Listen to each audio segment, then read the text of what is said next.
Those who are discussing restructuring, my question always to them is that, what are you trying to restructure? If you ask about 10, 20 different Nigerians, what is their idea of restructuring? You find that they have no idea what they are talking about. Some of them have not even studied the 1999 Constitution. The 1999 Constitution is almost 70 to 80% 1979 Constitution. And it's not true that the Constitution was shoved to us by the military.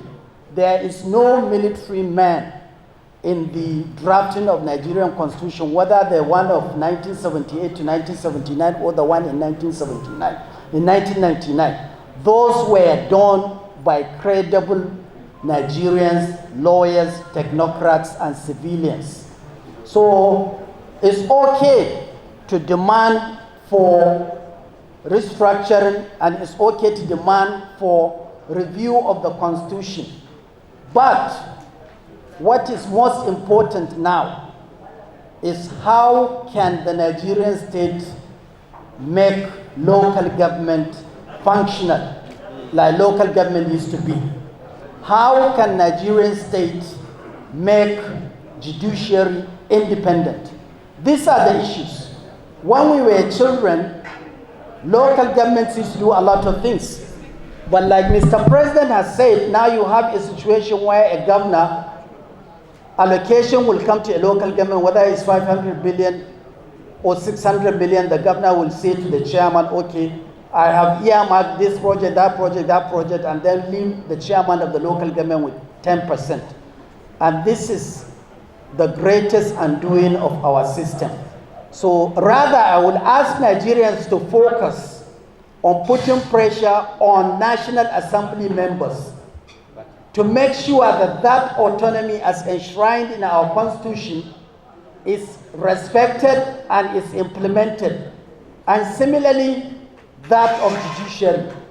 So if that were to be done, some of these things, like the issue of security, you will find a local government chairman in collaboration with the emirs and all the traditional rulers will have a great chain of communication where they will really understand what is going on in their locality. So these are the things that I will urge all those agitators that are calling for restructuring. And I said also that majority of those calling for restructuring are people that have did their service, they left, their ex this, ex that. They are so afraid to go into partisan politics. And even if they were to go into partisan politics, they will not win, even in their own locality. So there is no government in the world that will cede their authority to people that are unelected.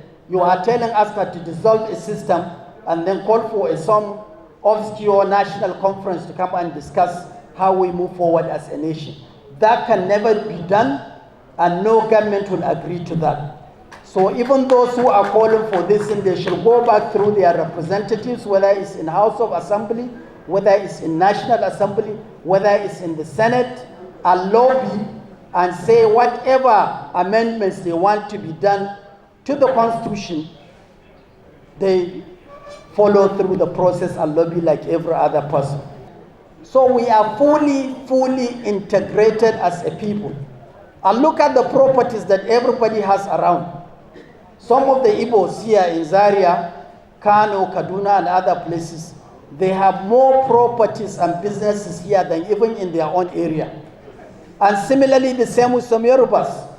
There are Fulanis also that I know in Port Harcourt that had lived in Port Harcourt all their years. Everything about them, 90% of their resources and businesses are around Port Harcourt and Lagos.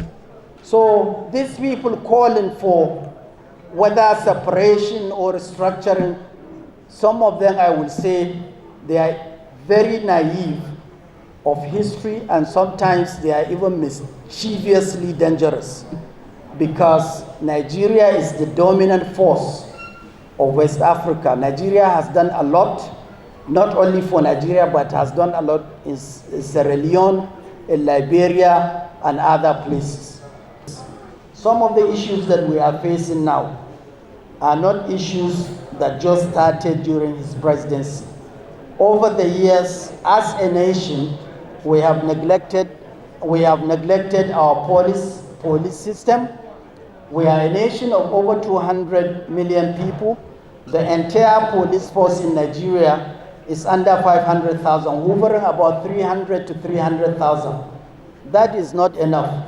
In New York City alone, between NYPD, auxiliary police, FBI, they have just one city, they have over 70,000 policemen under patrol at all times. It's not that crimes that not take place in New York City, but the visibility of the police every 2-3 blocks, you see them well armed, that sometimes scares criminals away. But it's not to say that people don't murder each other, because once you have availability of guns, people are going to use that gun. So we hope that the National Assembly at some point will decide to suspend some of the capital projects and said we are dedicating these funds to rebuilding of our police system, better barracks, better accommodation, better salary, and also to increase the number of our men, our armed forces, because the total number of soldiers that we have now is not more than 150,000. It's too low.